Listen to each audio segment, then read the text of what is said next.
Hello friends, simple interest यानी साधारण ब्याज के पार्ट 2 में आपका स्वागत है। इसके पहले इसका पार्ट 1 करा दिया गया है जिसमें 1 से लेकर 5 तक क्वेश्चन कराया गया है। चलिए देखते हैं प्रश्न नंबर 6वां। प्रश्न नंबर 6वां कह रहा है दोस्तों, यदि 1 रुपये पर 1 माह का साधारण ब्याज 1 पैसा है तो वार्षिक दर प्रतिशत कितना होगा। वार्षिक दर प्रतिशत कितना होगा हमसे पूछ रहा है। आर रेट ऑफ इंटरेस्ट पूछ रहा है। ठीक है दोस्तों, तो चलिए निकालते हैं। ठीक, यदि 1 रुपये पर 1 माह का साधारण ब्याज 1 पैसा है, 1 माह का साधारण ब्याज कितना है दोस्तों, 1 पैसा है।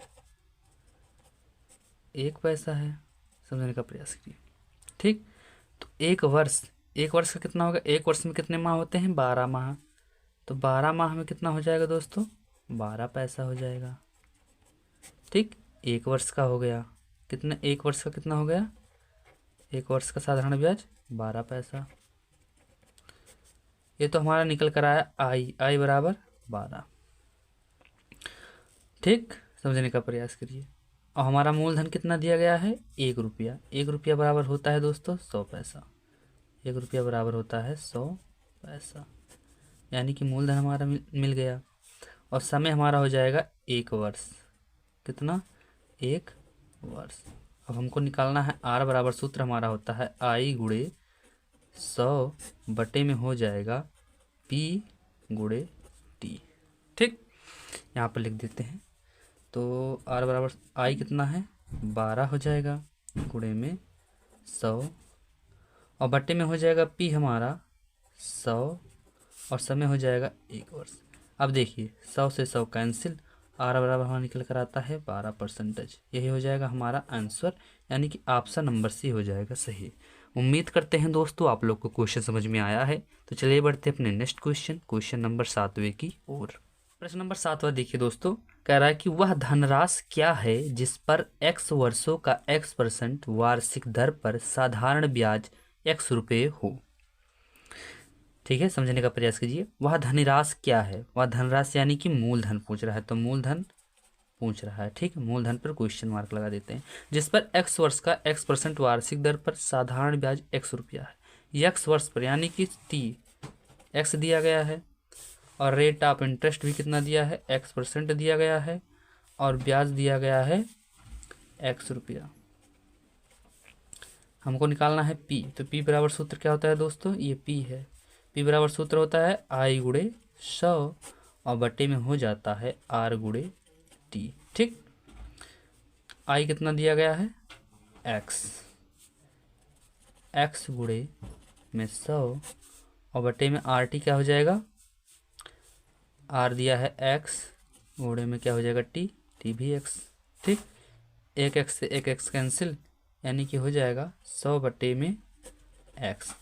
p बराबर कितना हो जाएगा, 100 बटे में x। यही हो जाएगा आंसर, यानी कि ऑप्शन नंबर सी हो जाएगा सही। उम्मीद करते हैं दोस्तों आप लोग को क्वेश्चन समझ में आया है। चलिए बढ़ते हैं नेक्स्ट क्वेश्चन नंबर 8वें की ओर। प्रश्न नंबर 8वां दोस्तों कह रहा है, क्या कह रहा है, यदि मूलधन और उस पर 1 वर्ष के ब्याज के बाद के मिश्र धन का अनुपात 10:12 हो तो वार्षिक ब्याज की दर कितनी होगी। फिर से समझने का प्रयास कीजिए। यदि मूलधन और उस पर 1 वर्ष के ब्याज के बाद के मिश्र धन का अनुपात 10:12 हो तो वार्षिक ब्याज की दर कितनी होगी। यानी 1 वर्ष का मिश्र धन, जिसे हम डिनोट करते हैं ए से। ठीक, कितना है, 12 है। और 1 वर्ष का मूलधन कितना दिया है, पी बराबर दिया गया है 10। तो 1 वर्ष का ब्याज कितना होगा, पहले इसको निकालते हैं। 1 वर्ष का ब्याज कितना होगा। देखिए फार्मूला बताया गया है पिछली क्लासेज में कि मिश्रधन बराबर क्या होता है, मिश्रधन बराबर होता है p प्लस में i, यानी कि ब्याज सहित मूलधन क्या होता है, मिश्रधन होता है। तो यहाँ पर i निकालना है, तो i निकालने के लिए हमारा क्या हो जाएगा, a माइनस में p। ठीक, a कितना दिया गया है 12 और माइनस में हो जाएगा मूलधन 10, यानी कि ब्याज हमारा निकल कर आता है 2 रुपया। ठीक, 1 वर्ष का ब्याज कितना हो जाएगा 2, और हमको निकालना क्या है, ब्याज की दर, यानी कि rate of interest. Rate of interest का फार्मूला बताया गया है दोस्तों आई गुणे 100 और बटे में हो जाता है पी गुणे में टी। ठीक, पी दिया गया है मूलधन, उसके बाद हमारा ब्याज 2 ठीक, और समय 1 वर्ष। चलिए ज्ञात करते हैं। आई हमारा क्या हो जाएगा 2 गुणे में 100 बटे में मूलधन 10 और गुणे समय हो जाएगा 1 वर्ष। ठीक, अब ये देखिए 10 दसहिया में 100 कैंसिल, 10 दूना 20% यानी आर बराबर हमारा हो जाएगा 20%। यही हो जाएगा आंसर, यानी कि ऑप्शन नंबर डी हो जाएगा सही। उम्मीद करते हैं दोस्तों आप लोग को क्वेश्चन समझ में आया है। चलिए बढ़ते हैं नेक्स्ट क्वेश्चन, क्वेश्चन नंबर 9 थे की। प्रश्न नंबर 9 दोस्तों कह रहा है कि वह धनराशि कितनी है जो 5% वार्षिक 365 दिन साधारण ब्याज की दर पर देने पर 2 रुपये प्रतिदिन का ब्याज अर्जित कर ले। 2 रुपये प्रतिदिन का ब्याज अर्जित कर ले, यानी कि एक दिन का ब्याज कितना हो रहा है 2 रुपये, यानी एक दिन में उसका 2 रुपया ब्याज हो रहा है। तो 365 दिन पहले निकाल लेते हैं। तो एक दिन का ब्याज कितना हो रहा है, एक दिन का ब्याज हो रहा है दोस्तों उसका 2 रुपया।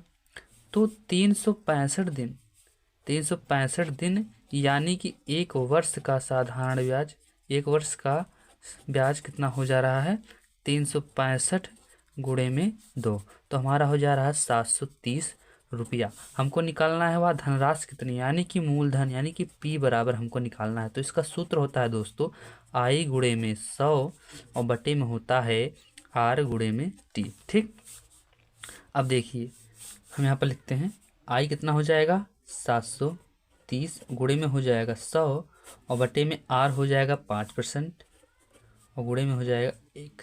अब इसको काटिए 5 दूना 10 0। ठीक, 5 0 में 0। अब 20 से इसमें गुणा करेंगे तो 3 दूना 6 और 7 दूना 14 और 1 0 है और 1 0 डबल 0 लगा देंगे। ये हो जाएगा हमारा आंसर, पी बराबर मूलधन इतना होगा, यानी कि ऑप्शन नंबर सी हो जाएगा सही।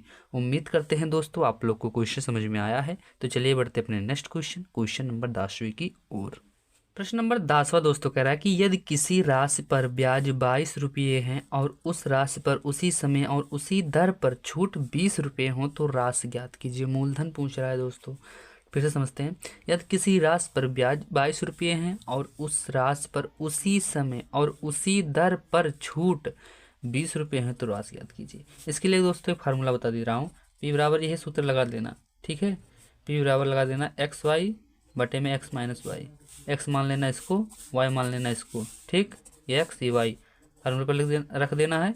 22 गुणे में 20 बटे 22 माइनस 20, 22 दूना 44, 1 0 लगा देंगे 440 और 22 में से जब 20 को घटाएंगे 2, इसको काटेंगे तो हमारे क्या हो जाएगा 2 दूना 4, 2 दूना 4, 2 0 में 0, यानी कि आंसर हो जाएगा 220। सही हो जाएगा आंसर, यानी कि ऑप्शन नंबर ए हो जाएगा सही। उम्मीद करते हैं दोस्तों आप लोग को क्वेश्चन समझ में आया है। धन्यवाद।